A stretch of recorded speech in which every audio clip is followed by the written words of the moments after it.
Find the trace of এ ম্যাট্রিক্সের একটা গুরুত্বপূর্ণ প্রশ্ন। এখানে একটি 3:3 ম্যাট্রিক্স দেওয়া আছে, ক্যাপিটাল এ ম্যাট্রিক্স, যার দুটো ডায়াগোনাল, একটা প্রিন্সিপাল ডায়াগোনাল যার এলিমেন্ট 2, 7, 2 এবং আরেকটা রয়েছে সেকেন্ডারি ডায়াগোনাল যার এলিমেন্ট 4, 7, 4।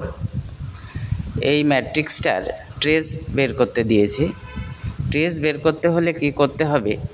আমরা জানি একটা ম্যাট্রিক্সের ট্রেস সমান সমান sum of the element of principal diagonal, অর্থাৎ প্রিন্সিপাল ডায়াগোনালের এলিমেন্টগুলোকে যোগ করতে হবে, তাহলে আমরা একটা ম্যাট্রিক্সের ট্রেস বের করতে পারবো।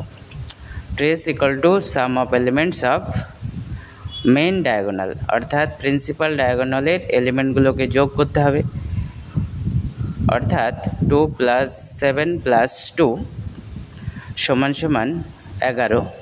অর্থাৎ এই যে গিভেন ম্যাট্রিক্সটা দেওয়া আছে এর ট্রেস হচ্ছে 11।